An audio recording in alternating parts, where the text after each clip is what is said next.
Hello, welcome or welcome back to my channel. My name is Grace. It is lovely to have you here. I am not really the type to put TBRs together very often. I do a yearly TBR and I did a seasonal TBR last autumn because I was in the mood for a lot of autumnal books at the time. But let me tell you, it did not go that well. I think I had 12 books on that list and I read about 5 of them. I did DNF a couple more, so technically an attempt was made to read over half of them. But I am, in my core, a mood reader. My opinion on a book will be so dependent on if I was in the mood to read it at that moment. And because I know that, I don't like to prescribe myself books too much. But for whatever reason, this summer, there are several books that either are going to be new releases during the summer period, or there are specific reasons I want to pick them up during this time, or they just have a specifically summer vibe to them. So I thought it would be fun to take that opportunity to make a little TBR for this season. And this time there are 10 books on this list, so it's slightly less intimidating. So here are the 10 books that I hope to pick up in the next few months. Something that I always feel more in the mood for during summer is a fun little romance book. I still honestly feel quite new when it comes to romance as a genre. I have read most of the Emily Henry books, but not that much else. And one author that I wanted to pick up this year, which isn't really branching out that far because she's basically just the other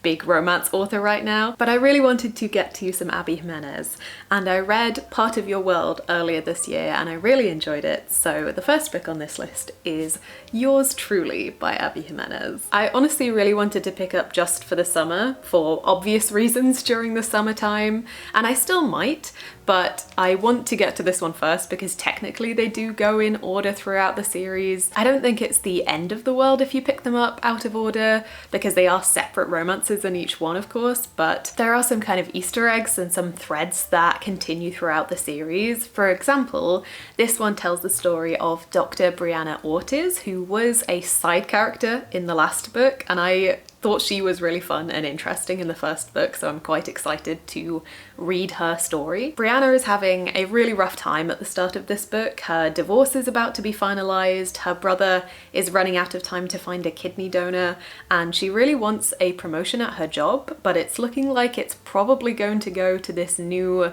male doctor who is really getting on her nerves. But just when she thinks she will always hate this man, he ends up sending her a letter that completely changes her perspective of him. Suddenly they're sending letters back and forth, they've been getting to know each other more at work, and then he offers to be the donor for her brother's kidney. Now, when it comes to romance, my preference is always going to be a romance that leans a little bit more towards the literary or general fiction side. I like when the love story isn't the only thing that we're focusing on. And that certainly sounds like it's going to be the case here. It sounds like it might be a reasonably heavy book at times. Part of Your World, the first book in this series, did have some heavy themes to it, but I really enjoyed getting to know our main characters outside of their relationship as well. I feel like I can root for a romantic pairing more if I care about them individually. So I'm really looking forward to this one, and I love a letter in a book. I am a big sucker for characters getting to know each other through letter formats, so I think that could really work for me. And hopefully, if I do enjoy this one, I may then go on to pick up just for the summer as well. Then we have A Prayer for the Crownshy by Becky Chambers. I read the first book in the Monk and the Robot series a few years ago now. If you don't know this series, this is a little sci-fi duology set on a moon where the industrial and technological developments of this place kind of hit their peak a while ago. I can't remember the timescale exactly, but I think it's a few hundred years ago. They created robots and they had them working for them in factories, but one day all of the robots just kind of up and left their tasks and walked away into the woods. And because of this, the people of this moon had a realization that they needed to live more in harmony with nature. And at this point, it's kind of a utopian existence. It's a really interesting setting. But in the first book, we follow a tea monk named Dex who kind of lives this perfect life but doesn't feel fulfilled, and they end up going off on a pilgrimage into the woods to try and figure out why they're feeling this way. And while they're there, they meet one of these robots that hasn't been seen in many, many years. The first book was very much no plot, just vibes and discussions of philosophy, which I really enjoyed. It's very much a hug in a book. It's very cozy and very gentle. There's a lot of discussion of the amount of value we place on purpose in life and the need to have a purpose rather than to just exist and that be your purpose. I really enjoyed the first one, and I don't know why I haven't picked this one up yet, really, but I'm kind of in the mood for it right now. I'm feeling a little bit introspective, and this sequel follows this duo of the monk and the robot going back into civilization and continuing to have these questions and discussions, but within a more built-up space and around more people, which I think could be really interesting. I remember the relationship that developed in that first book between these two characters was really heartwarming, so I'm excited to be back in this world again and following them as they have these philosophical discussions. And I'm also excited to finally finish another series because I am in the middle of far too many right now. Speaking of which, there's actually another book on this list that is the second half of a duology that I've been meaning to finish for so long. This is Redemptor by Jordan Fueco. I read Raybearer, I think during lockdown. I have a vivid memory of staying up incredibly late to finish that book because I was so hooked by the last kind of 100 pages of it. So why I haven't picked up the second one since then, I really don't know. In this duology, we follow a girl called Tarasai who is raised mostly in isolation, but every now and then a mysterious woman called the Lady will come and visit her and is basically like a mother figure to her. But one day the lady sends Tarasai away to the capital of this empire to compete in trials to become one of the crown prince's chosen council of 11. But before she sends her away, she impresses on Tarasai a magical wish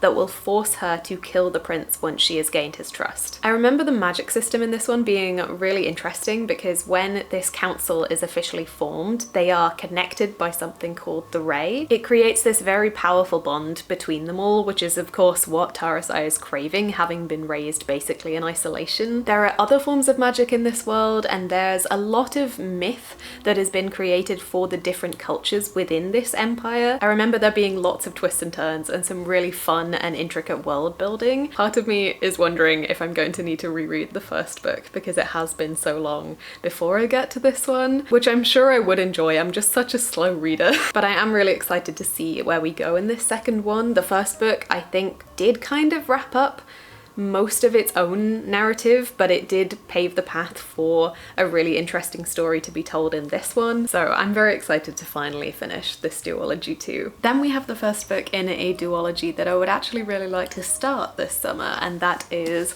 A Letter to the Luminous Deep by Sylvie Cathrall. I've mentioned wanting to pick this one up a few times, but there is something about an underwater setting that just feels very summery to me. This tells the story of E and Henry, who begin a scholarly correspondence that slowly blooms into something romantic. And together they uncover a mystery from the depths of this underwater world that will change all that they know.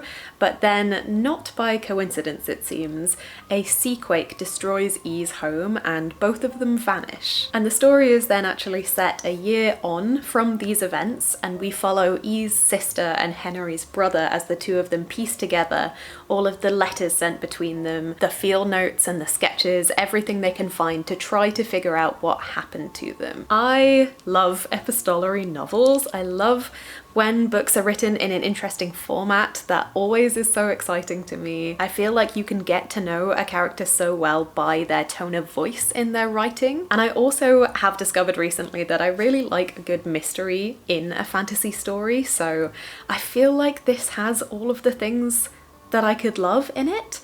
I've also heard that it has some interesting representation of OCD. One of our main characters has OCD, and my boyfriend has actually been bugging me to read this one for a while. He's currently reading the second one in the duology that just came out. So I think it is finally time, and hopefully with this one I will learn from my mistakes and actually just continue and finish the duology, seeing as it is already out. But this definitely has a summer feeling to me, so I'm really excited to finally pick this one up. Then we have a book I actually kind of want to read for research. If you don't know, then I am a writer kind of. It's a whole thing. I'm trying to get back into my writing, and a lot of the story ideas I've had in recent times have been quite Arthurian inspired, at least in vibe, but I have never actually read the original Arthurian legends. So this summer I would finally really like to pick up this collection of Arthurian myths and legends. This one is edited by J.K. Jackson, but something really cool is there's actually an introduction that's just been added by Professor Raluca Radulescu, who was a professor at my university, which I think is so cool. I only had a couple of lectures with her because I studied creative writing and she was more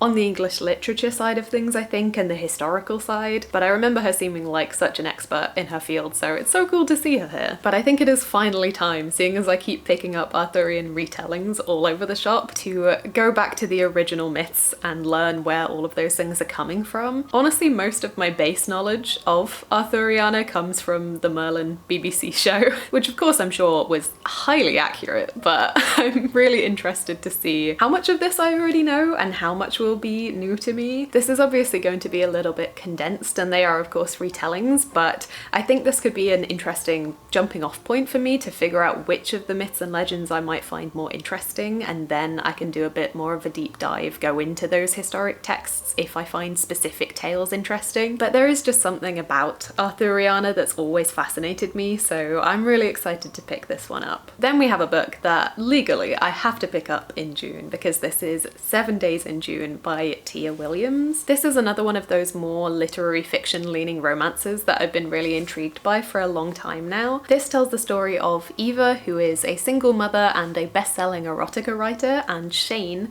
who is an award-winning novelist, and the two of them meet at a literary event in New York City and sparks fly between them. But what no one else knows is that they actually knew each other 15 years ago, and they spent a week together then, wildly in love. And this book follows them over the course of another 7 days in Brooklyn as they reconnect, and she has some questions for him about why things didn't work out back then. I've heard really great things about Tia Williams' writing style. I've heard that the banter and chemistry between these two characters is really well done. I've also heard that this does explore some deeper and heavier themes as well. I think that this discusses racism within the publishing industry especially, amongst several other things. I have been warned since I mentioned this one last time that it has got a heavier tone to it, so I'm emotionally preparing myself for this one, but I have just heard so many good things about it, and I do tend to prefer a romance that has some of those more complex themes to it anyway. And of course my plan is to pick this one up in June. Then we have another book from a series that I would really like to continue with. This is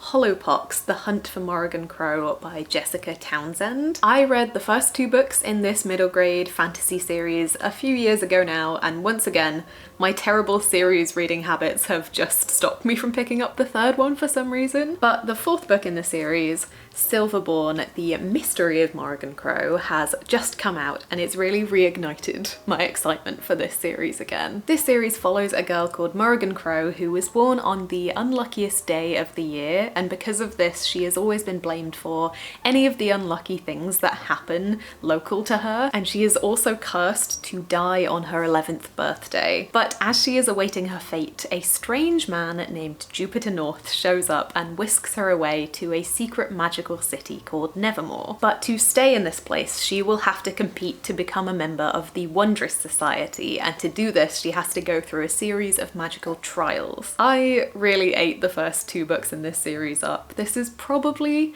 my favourite middle grade series, or at least it's up there. It's so fun. The setting is so silly at times, so full of originality, so full of whimsy, which has to be my favourite word. I never shut up about wanting things to be whimsical. I remember the first two books made me laugh out loud several times, but they also made me cry. There is a lot of mystery at the heart of this series, and I think there are going to be 7 or 8-ish books in the end. It's going to be a properly long series, but it's just so full of magic and found family. Morrigan is such an endearing character, and I love Jupiter as well. He is built from absolute chaos, but he's such good fun. So once again, I don't know why I haven't picked the third book in this series up, but my mum has actually just started a series reread. She was the one who got me into this series in the first place, and she's been listening to the audiobooks and says that they're really good, so I think I might pick this one up by audiobook. But I'm just so excited to be in this world again and with this cast of colourful characters, and I really highly recommend this series if you haven't picked it up and you like middle grade, or if you have anyone in that kind of age range that you would like to recommend a book to, then Morrigan Crow is a great pick. Then I have two books that I would also really like to pick up in June specifically, because they are two sapphic new releases that I am so excited for, and I would love to read them during Pride Month. First up we have Amelia If Only by Becky Albertalli. Now, one of my favourite books of all time is Imogen Obviously by Becky Albertalli, which is a young adult coming of age story about a girl who has a lot of queer friends. She is a huge ally but has always considered herself to be straight until she goes to visit one of her friends at college and gets to know their cool queer friend group and starts to develop feelings for one of the girls in this friend group. I felt so seen by that book. All of the themes of not feeling queer enough, of all of the stigma around bisexuality, all of the overthinking that Imogen did as a main character being in her head felt so validating for me. And this is the next book. I don't know if it's in the same series, but it definitely follows a similar kind of theme. This story follows a girl called Amelia who is kind of obsessed with a YouTuber called Walter, and he ends up doing a meet and greet within road trip distance of her. So she manages to persuade her friends that this would be a great last hurrah before they graduate, and all of them take this trip together, including her best friend Natalie, who is newly single. And while Amelia is determined that when she meets Walter and connects with him, sparks will fly between the two of them, maybe she's been looking at the wrong person all along. This just sounds really sweet. Honestly, the premise doesn't necessarily sound like something I would pick up if it wasn't by an author that I already kind of trusted, if that makes sense. It sounds like there's going to be a lot of discussion of this parasocial relationship in here, which I don't think is necessarily always handled that well in a teen setting, but I think that Becky Albertalli will probably do a great job diving into that. I really just love a kind of coming of age, end of high school story. I feel like that is such a period of self-formation. And like I said, when it comes to a romance, I really enjoy romances that delve into the characters individually. So I tend to find that young adult romances are more my kind of speed because they will focus on that self-exploration a lot more. And just after loving Imogen Obviously so much, I'm really excited to pick up another bisexual focused story by this author. And then we have Ordinary Love by Marie Rutkowski.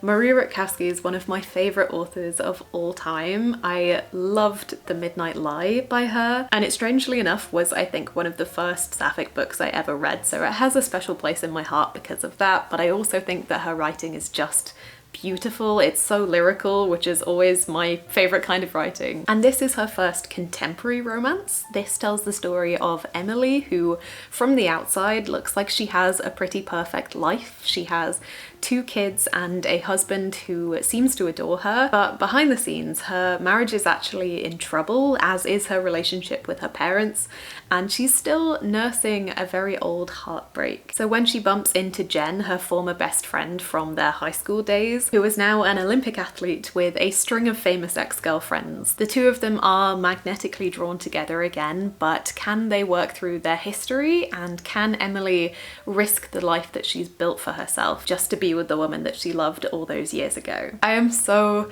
excited for this book. Even from the description alone, I would be really excited for it, but knowing that it's by one of my favourite writers, I feel like it's probably going to devastate me, but in the best way possible. I absolutely loved the romance in The Midnight Lie. I was swooning for a character called Sid, which I never thought I would do. And while I do love fantasy, the romance and the character work was definitely my favourite part of that story, so I'm really excited that that's really the focus here. I really wouldn't be surprised if this was a new favourite. I don't want to speak too soon because I don't want to put too much pressure on it, but I have high hopes. And last on this list we have another summer release. This one comes out I think halfway through July, and this is A Witch's Guide to Magical Inkeeping by Sangu Mandana. I really enjoyed The Very Secret Society of Irregular Witches by this author. It was so cozy and full of great found family. This tells the story of Sarah Swan, who used to be one of the most powerful witches in Britain until she resurrected her great aunt, lost most of her magic magic and was expelled from her magical guild. She also befriended a semi-evil talking fox, which is one of the biggest selling points of this novel for me. She now kind of reluctantly helps her aunt to run an enchanted inn full of quirky guests who cause all kinds of shenanigans. But then she finds out about an old spell that could maybe help her get her magic back. And with an icy magical historian staying at the inn who, to his own surprise, agrees to help her figure out this spell, she begins to think that all hope might not be lost, especially with her newfound family around her. This does sound a little bit cheesy, but like a lot of fun, so I'm cool with that. I also really resonate with stories about people losing their skills and trying to reclaim them. Like I mentioned with my writing and having fallen out of the habit of writing, when a story is told well about a character who has lost something like that, it really can resonate with me, so I can imagine this one making me cry. And I'm a sucker for a quirky found family. That talking fox sounds like they're gonna be a lot of fun to me. I think my favorite part of Irregular Witches was actually the rest of the family. I did really enjoy the romance too, but the kids in that book were really entertaining, so I'm hoping that we'll have some fun characters, some fun side characters in this one. I just know that when I am in the mood for something cozy and heartwarming and uplifting this summer, which always happens at some point, this will probably be the one that I pick up. So those are the 10 books that I am hoping to prioritize this summer. We will see how the winds change. If my mood for this summer entirely changes, who knows what could happen. But I am really excited to pick all of these up, so fingers crossed. I would love to know what your summer reading plans are. What is at the top of your priority list to pick up in the next few months? And what kind of things do you like to pick up during summer? Do you like to read themed seasonal books? Do you like romance in summer like I do? I know quite a few people do Summerween, which I think is so fun. If I wasn't such a coward, I'd probably join in on that one. But anyway, thank you for watching. I hope you're having the most lovely day, and I will see you in another video very soon. Bye bye.